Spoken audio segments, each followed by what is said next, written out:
Mwiriwe neza mwese abari hano, bayobozi b'inzego nkuru z'igihugu cyacu, bashyitsi,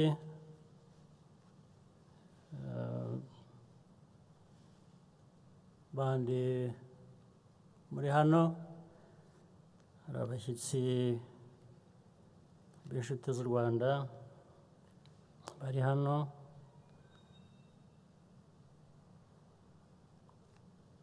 abahagarariye ibihugu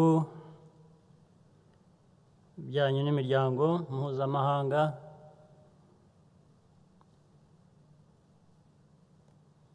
inshuti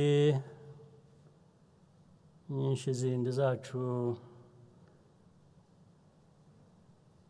banyarwanda mwese.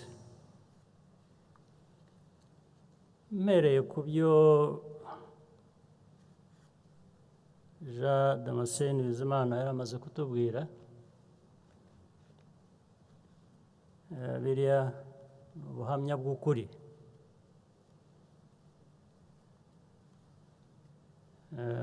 ni ukuri kutazahinduka.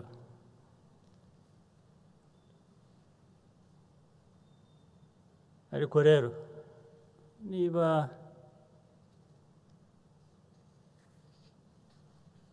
abahakana amateka, ibyabaye,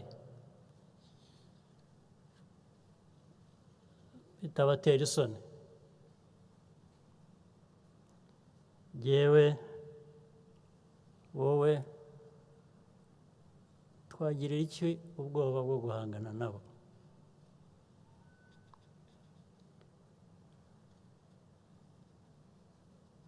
What Jean Damascene has just told us, those are facts. Facts of our history,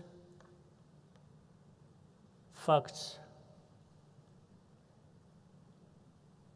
about what happened and the responsibilities thereof. For those deniers, if they have no shame, why should I have fear? Ndabashimiye mwese kuba mwaje muri uyu muhango, nubwo yari inshuro ya 27 twibuka abacu, ntabwo uyu muhango tuwufata nk'ibisanzwe. Buri gihe utwibutsa byinshi bikomeye. Kugeza uyu munsi turacyabona imibiri y'abajugunywe mu byobo hirya no hino mu gihugu. Abakoze aya mahano baracyidegembya hirya no hino ku isi. Ariko ntabwo twakwemera ko uburemere bw'ayo mateka buduherana. Ikindi kandi ni inshuro ya kabiri kwibuka bibaye muri iki gihe cy'icyorezo cya COVID-19.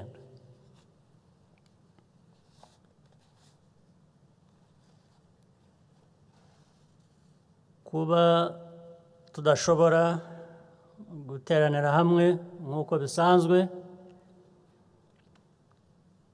birongerera agahinda abarokotse jenoside, kandi ukwihangana kwabo no kudacika intege ari byo biduha imbaraga zo gukomeza kwiyubaka no kubaka igihugu. Turabashimira inkunga yanyu no kwihangana no kwitanga kugira ngo twese tugire ejo hazaza heza. Kongera kubaho nk'igihugu tubikesha abanyarwanda benshi bashatse kubaka u Rwanda rwiza rubabereye, bakanga kuba ibikoresho by'abayobozi babi. Amahirwe yo kubaho mu buzima bwiza bayabonye bayafatishije amaboko yombi. Iyi ni inkingi ikomeye mu bigize imbaraga zacu. Kubera izi mpamvu no mu bihe by'ibibazo bikomeye n'abifuzaga kubarangaza no kubatesha igihe, Abanyarwanda barushijeho gukomeza kunga ubumwe. Nta kindi gihe u Rwanda rwaranzwe n'ubumwe no kureba imbere nk'ubu. Aha ndavuga cyane cyane urubyiruko, ari narwo rugize umubare munini w'abaturage b'igihugu cyacu. Iyi ni nayo mpamvu abashaka kuducamo ibice no kudutesha umurongo bananiwe kandi bazakomeza kunanirwa. Ahasigaye nabasabaga ngo munyemerere mvuge mu rurimi rw'amahanga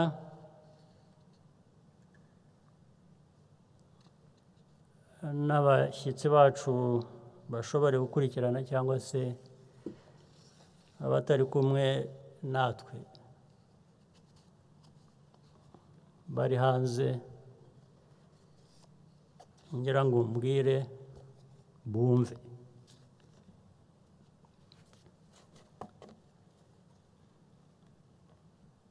KWIBUKA challenges us to reflect on the context of the present moment, as well as the cumulative history that has led us here. Rwanda may not yet be wealthy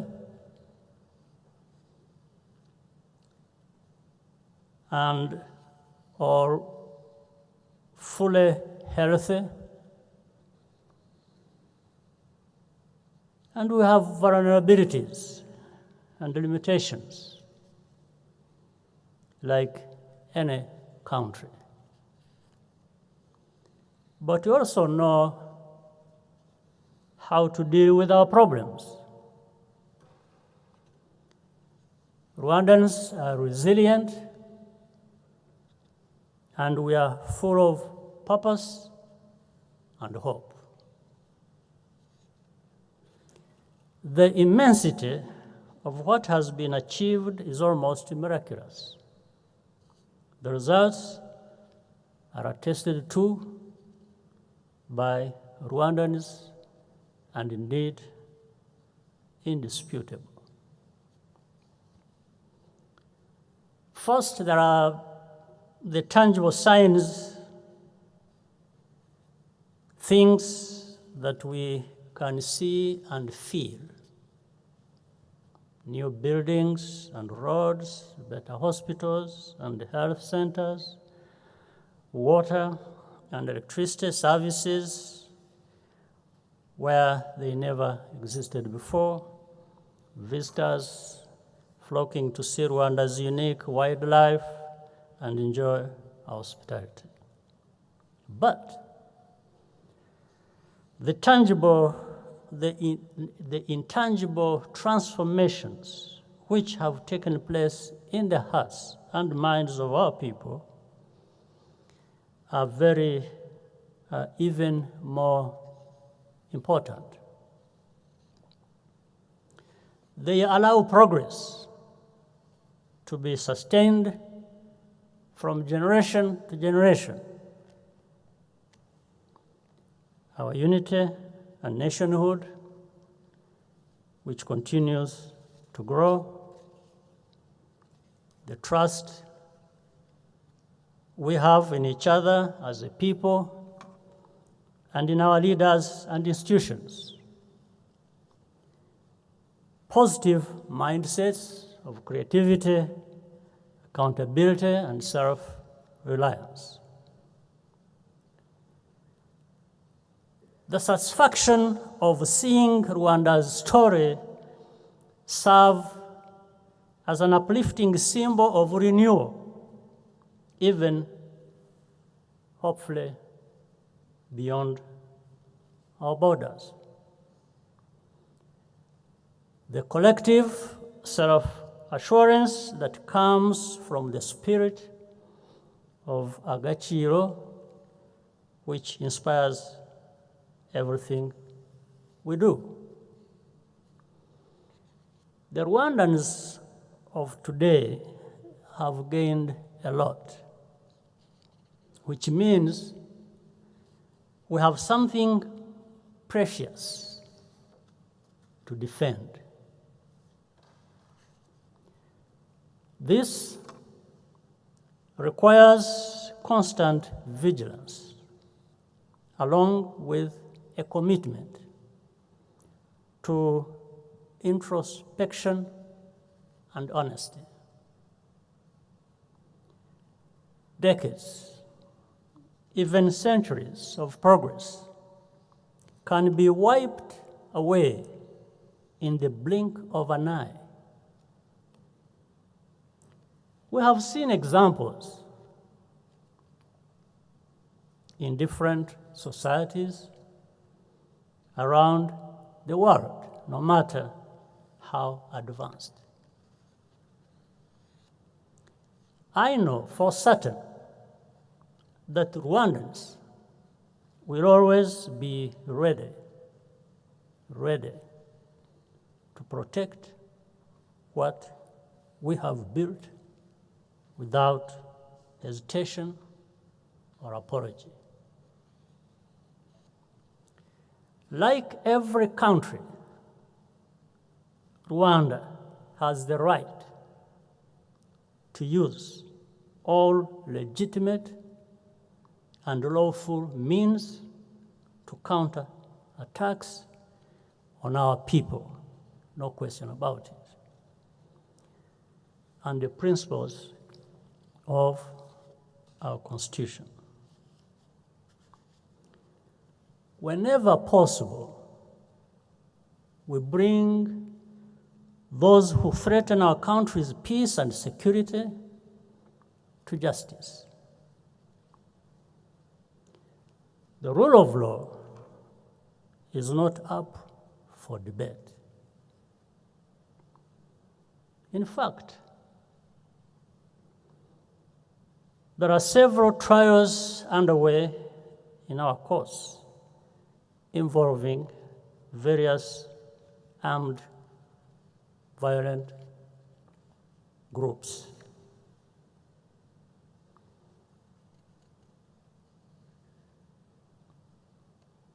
You know, it's funny because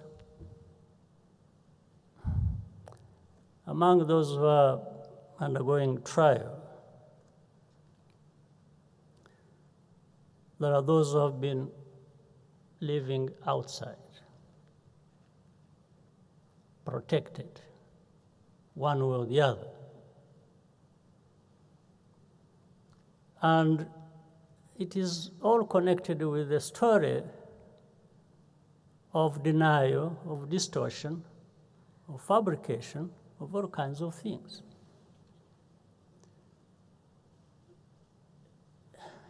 It's interesting to find that when these trials are ongoing, for some, especially those who are hosting these people, the issue is not what they did that they are being tried for. The issue is how they got here.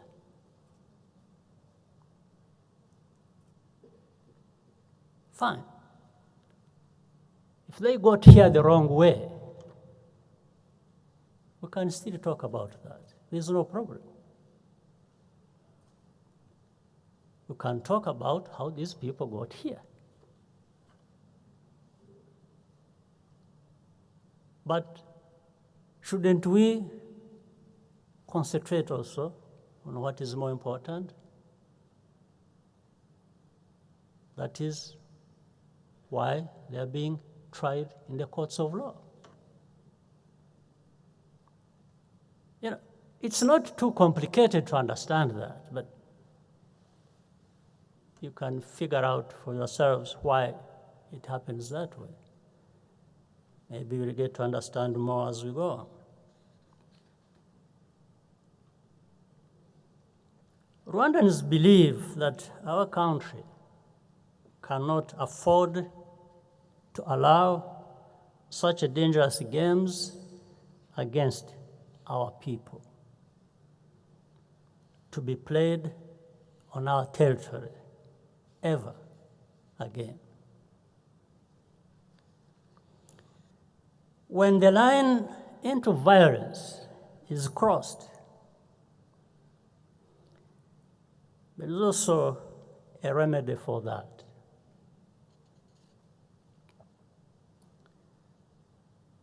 Most of these actors sought international relevance by killing innocent people and threatening our economy. Unfortunately, this strategy of attention-seeking has sometimes worked for them.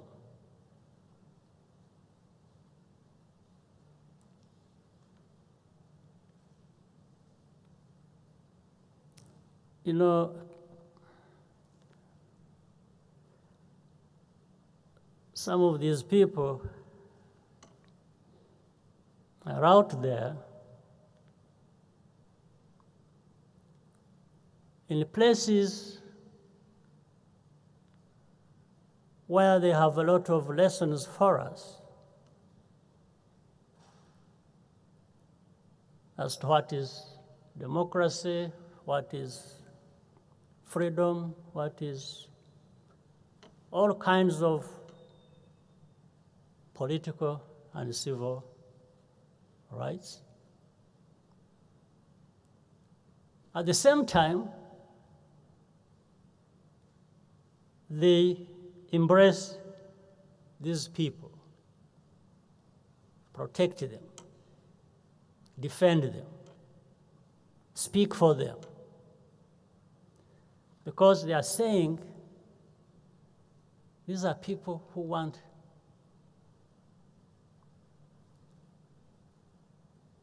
to civilize Rwanda and bring it closer to that level where we are not. Now, many times we have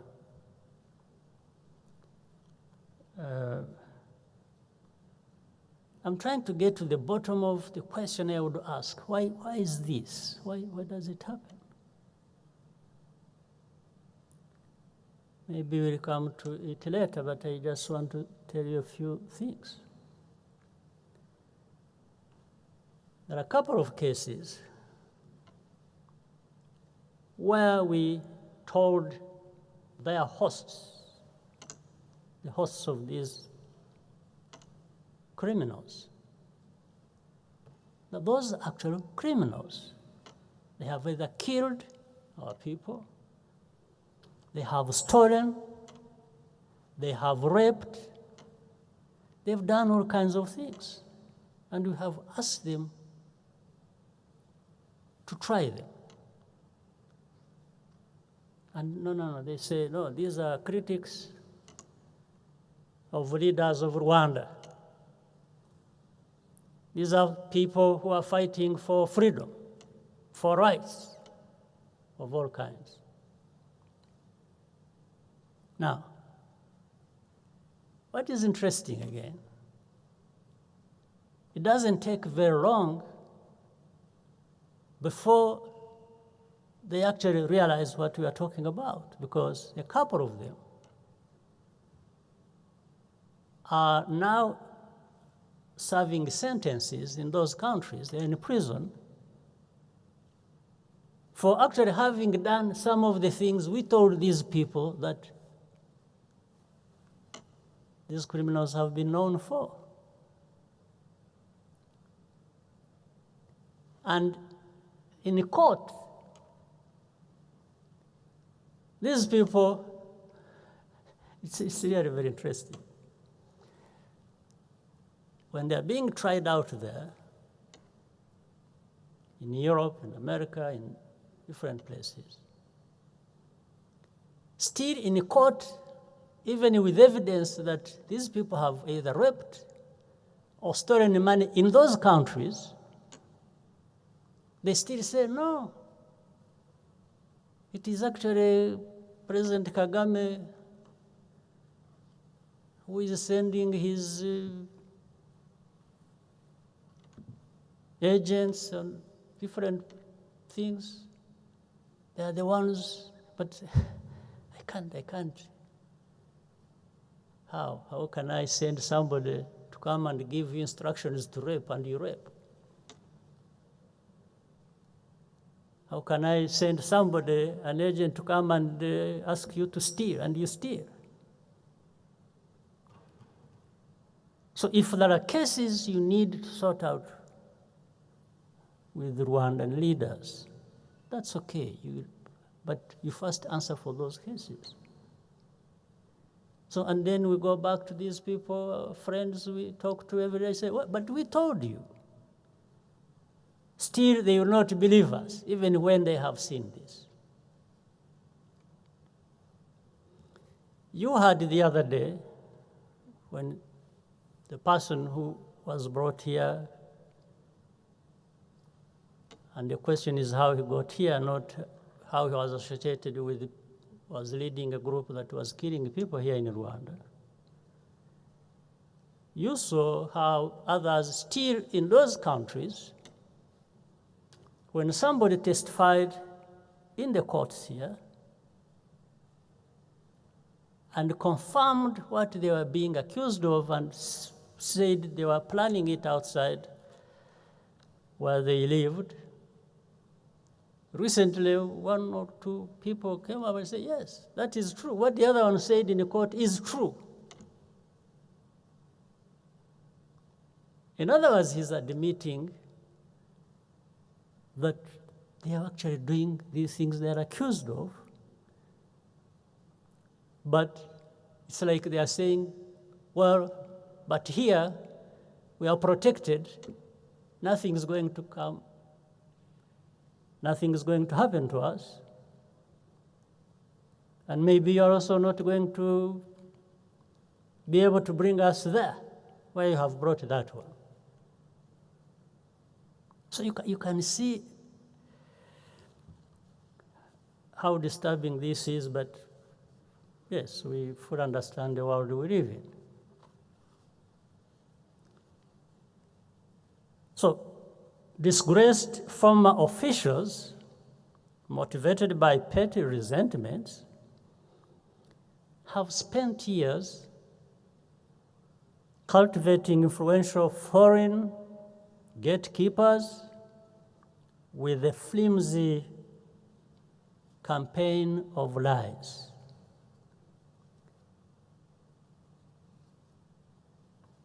My friends, you can tell any lie about me. You are free to do so.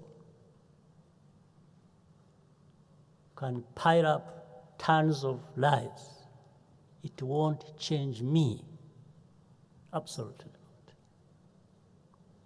It won't change this country to be what you want it to be. It doesn't matter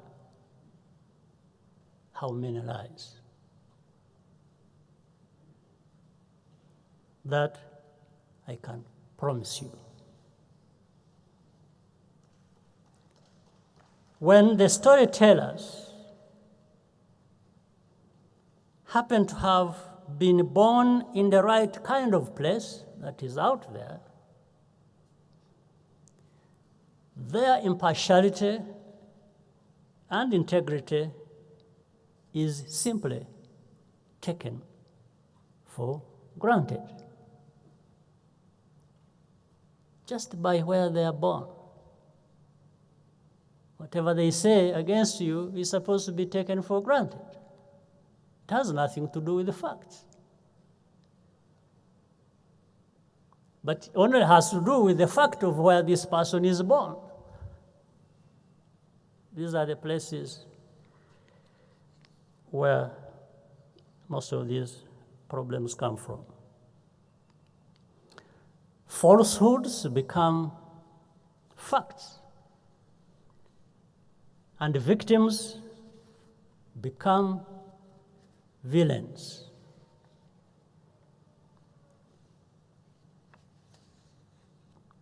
Acts of terrorism are portrayed as principled expressions of opposition and dissent, while Rwanda's response is singled out for criticism. Let me tell you this. We will be happy to be criticized for doing what we have to do and believe that we have to do against these acts against us.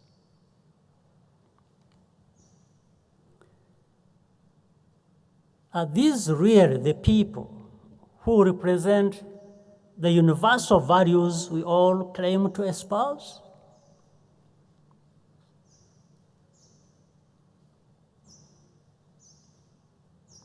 It is outright wrong. It's wrong. It can't be otherwise. We are left wondering how many bodies there have to be before we are seen as having the right to take appropriate action. Do you remember the famous interview in the old days, 1994, where people had problems of naming what was happening in Rwanda at that time? Some people were struggling to call it genocide. Well, today we have another struggle. People are struggling to call it now genocide against the Tutsis. But the problem of definition started way back in 1994. Or just simply naming it what it was. And somebody, I think a journalist, asked Somebody said, because they were saying, do you now call it genocide? The other one said, no. Said it is acts of genocide. Then the journalist asked, how many acts of genocide does it take to call it genocide? Do you remember that story, or that interview? So it is surprising that we still have the same discussion 27 years later. It's amazing.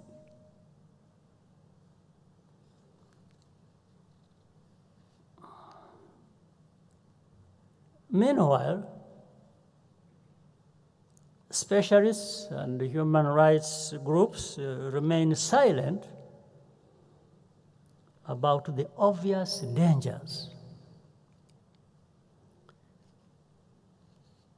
Reluctant to say anything that might be seen to vindicate the Rwandan government. The cynicism and hypocrisy reflected in such bigoted narratives is breathtaking.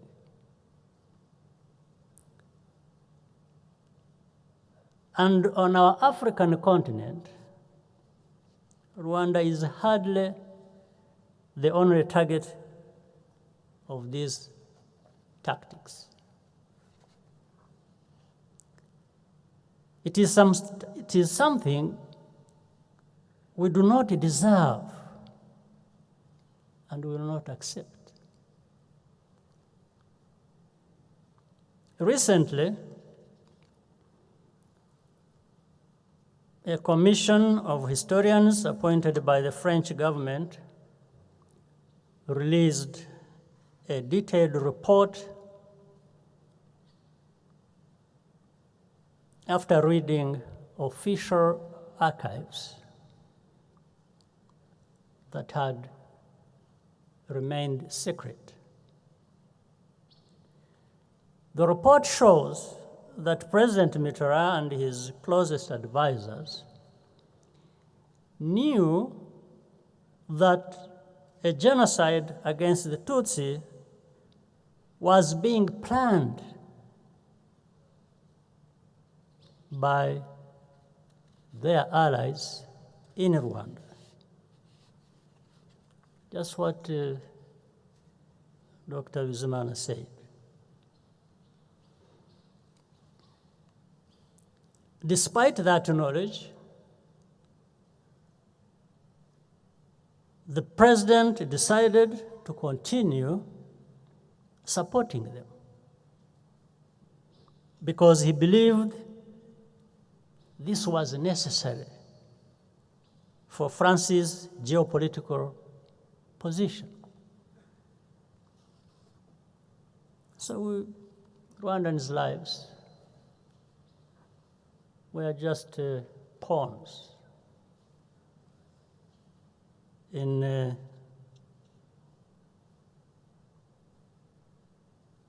geopolitical games. We welcome this report because it marks an important step toward a common understanding of what took place.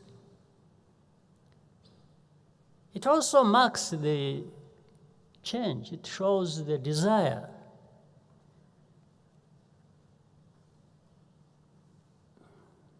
even for leaders in France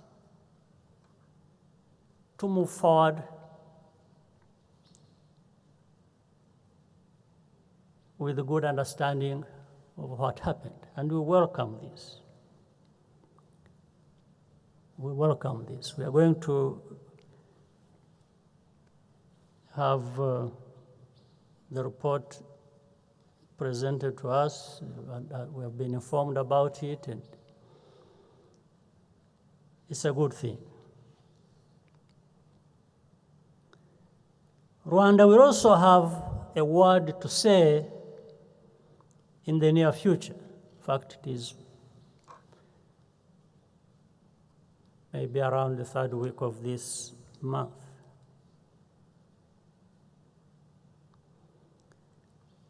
The findings we have in our hands,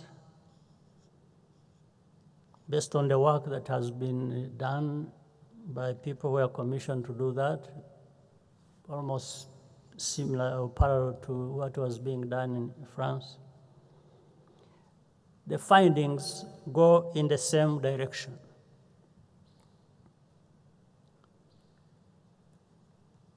The important thing is to continue working together to document the truth. This is the truth. The decades-long effort by certain French officials to cover up their responsibilities has caused significant damage.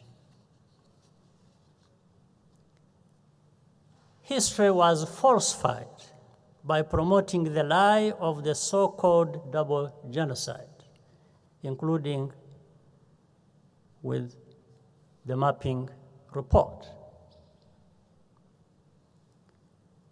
Fraudulent court cases were launched in Europe against our officers and officials.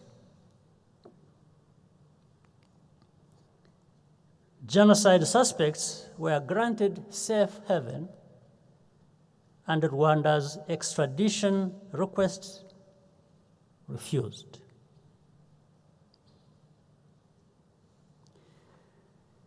And this was not just in France. It's just because I was talking about the report. Even in other capitals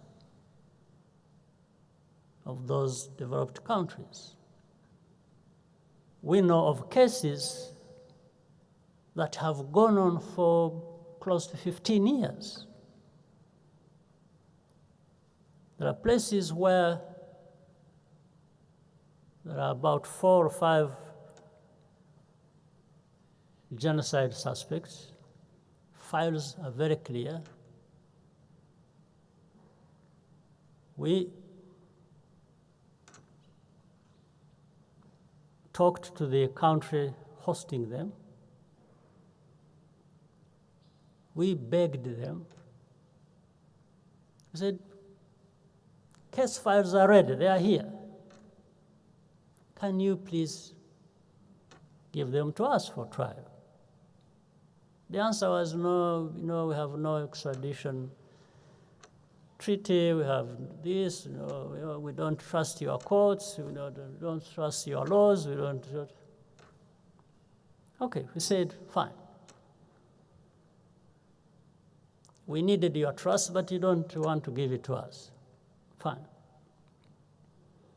So, can you try them in your courts of law? Because if you have a problem with our courts, you don't have problems with your courts. And then even after that request, they still have excuses for not. And it continues and goes on and goes on. But at the same time, these are people who have all kinds of blame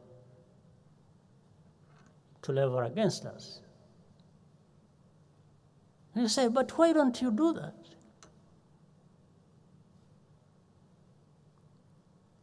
Are you not ashamed of protecting genocide suspects? Covering up for them for any reason? Okay, if you said you don't want me to try them, why don't you try them?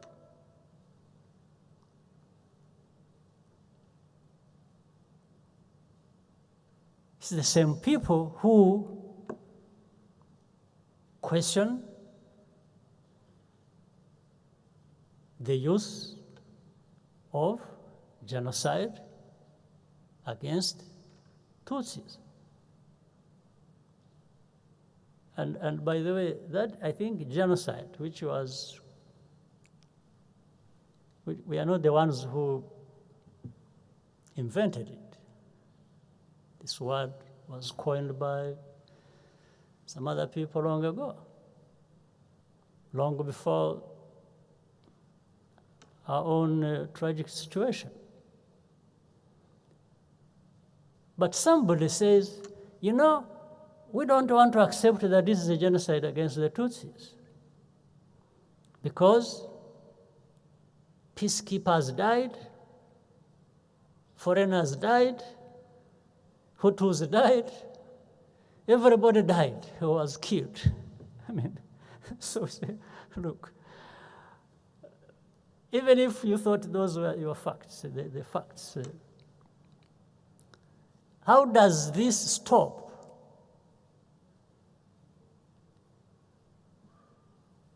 isolating this case and treat it the way it should be treated? And then you can come up with your long list of other cases to deal with. So I don't doubt these people's capacity or logic or anything. No, it's something else. It's like saying, no, let's not try this guy for the crimes he committed. Let's deal with the case of how he got to this court. Let's forget about that. So we have a long way to go.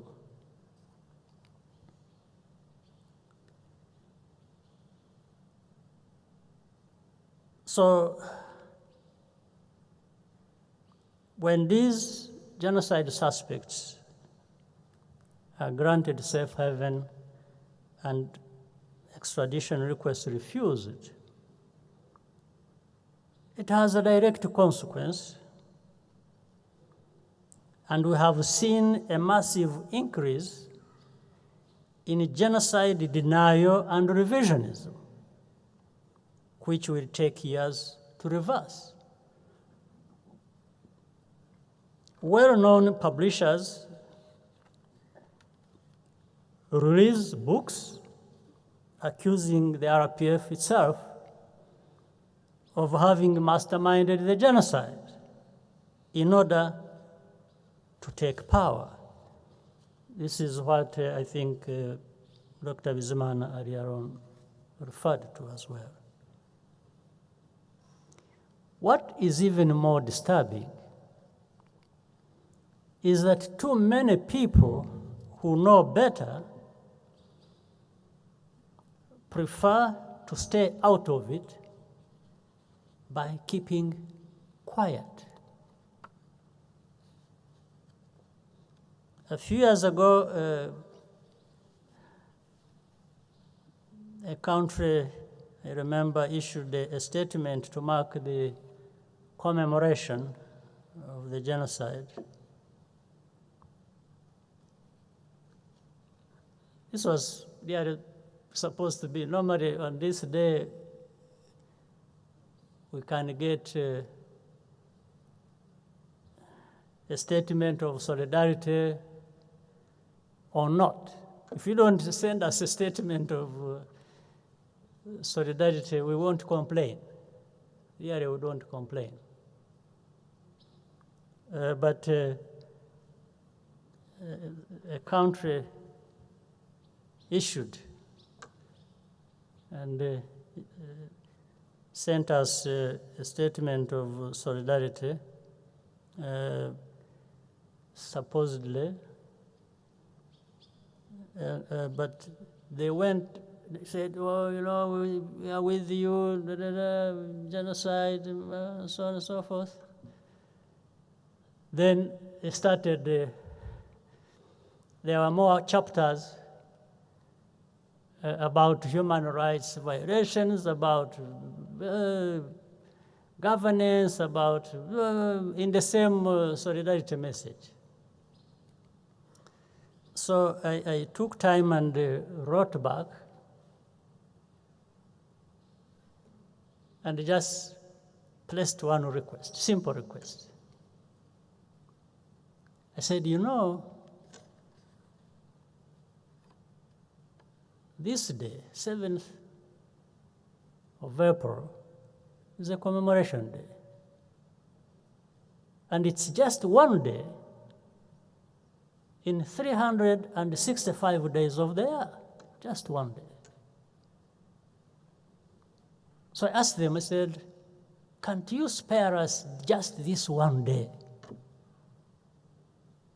And then for the remaining number of days, 364, you can write anything you want.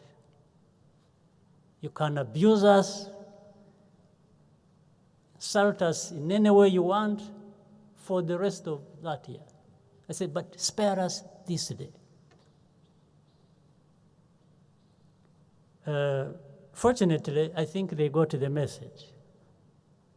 So they have learned to separate. But there are others who don't learn. There are others who don't learn and who maybe on the way are their statements saying the same things. But we really have space to accommodate that as well.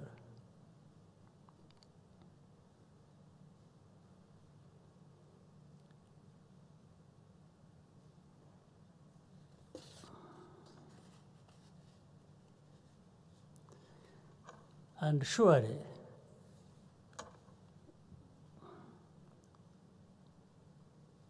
and yet, despite a unanimous resolution by the United Nations General Assembly, there are still one or two countries which stubbornly refuse to use the phrase genocide against the Tutsi. In the whole of the General Assembly, they have that understanding and agreement except one or two. Just as they resisted using the word genocide that I told you of in 1994, until it was too late. Then they came back to the word itself. But we heard that I think some people had a problem that if they called it genocide, then it puts a heavy burden on them to act, to stop it. So they were really trying to avoid the heavy burden of stopping it by refusing to call it genocide. But it's interesting how history repeats itself. So we have almost gone full circle. From 94 to now, we have a repetition of questioning words and definitions and all kinds of things. It is as though this simple recognition of what the word should be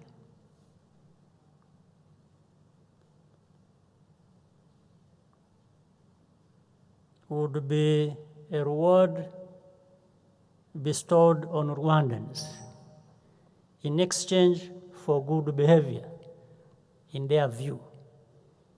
In their view, you behave the way they want you to behave,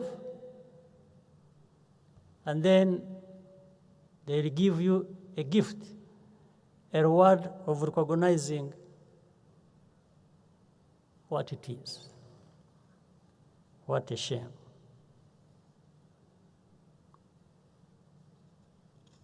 But I don't think we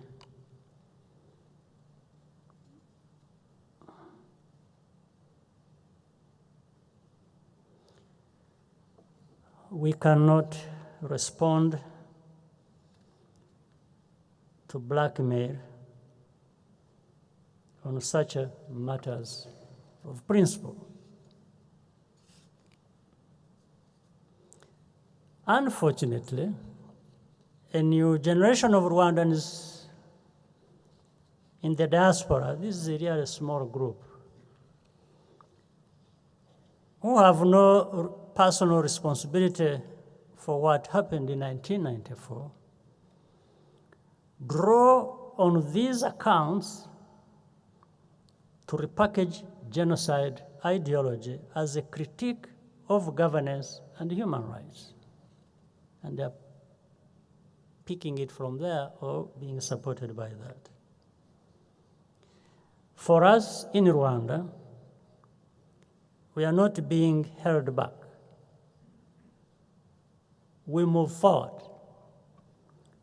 There is no difference so big that a hand extended in good faith will not be reciprocated.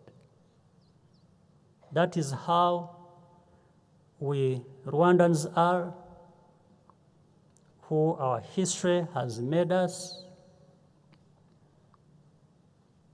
But the currency of forgiveness is truth.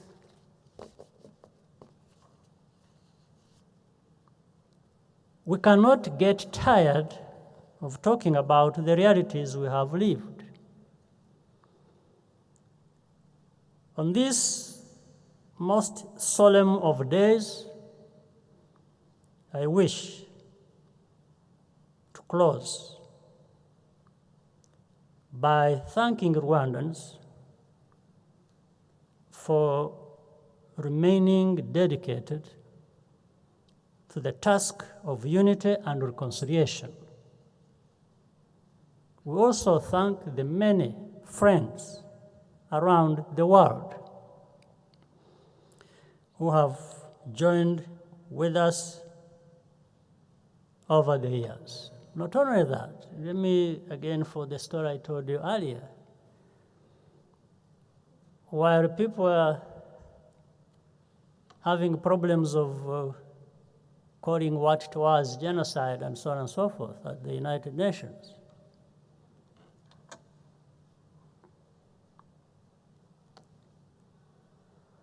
among those having problems at the time, even being the Secretary General of the day of the United Nations. You know, some amazing countries and their representatives stood up and stood out and said no. And said, this is what it is. And one of them is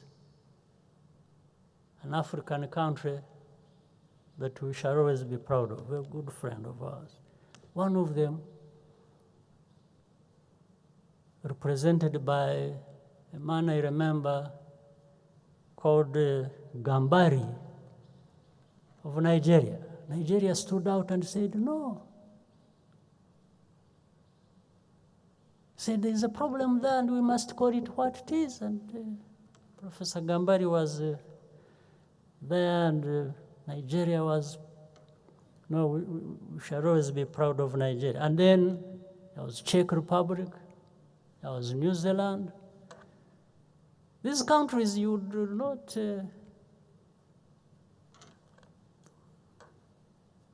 think about first when it comes to, there's a tendency to always think about these big, in some sense, countries.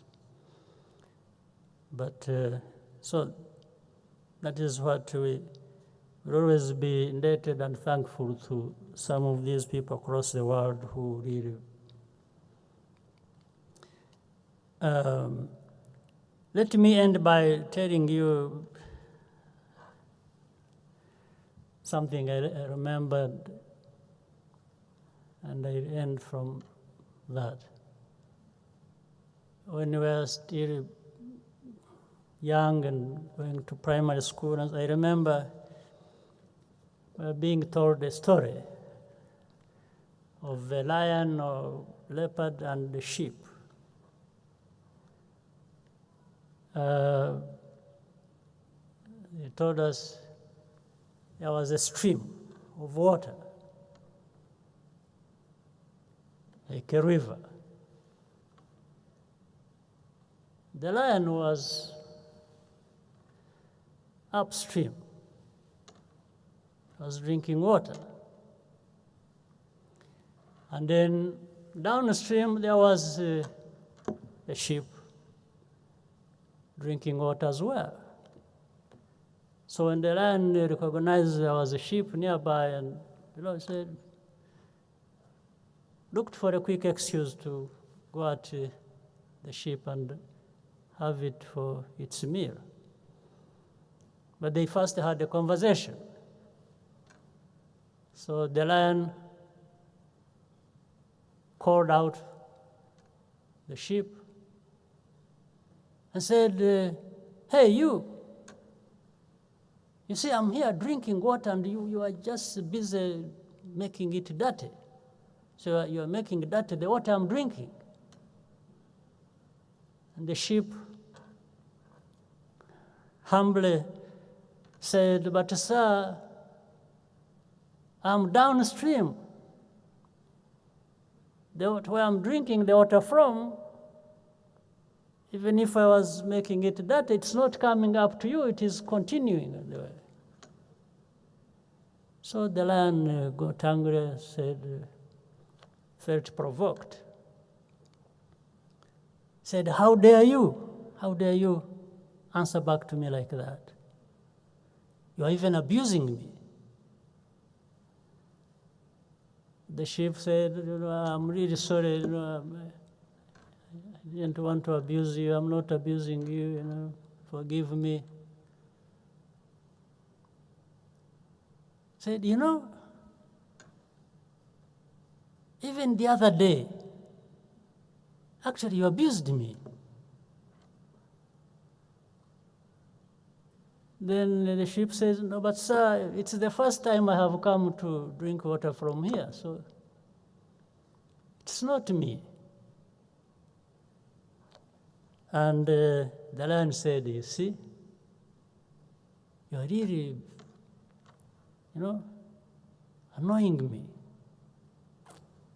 If it's not you, if it is your brother, your sister, or you, who was here, how? So he said, no, sir, I'm not even aware of my sister or brother that came here. I have come from so far away, it's the first time.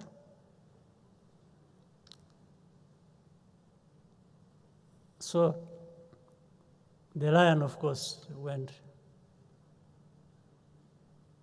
for the sheep. I'm telling you this story because sometimes we are treated like this story suggests. There's somebody up there saying, hey, you're even abusing me, even when you have not talked to them. If it is not you, it is your brother, it is your mother, it's your sister, it's your what? I said, no, sir, but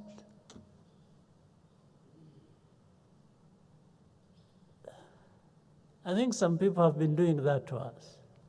But let me tell you,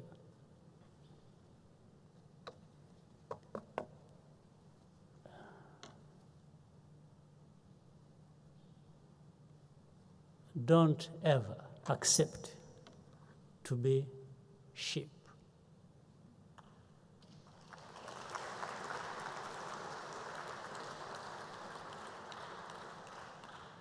I don't even aspire or want to be this kind of lion.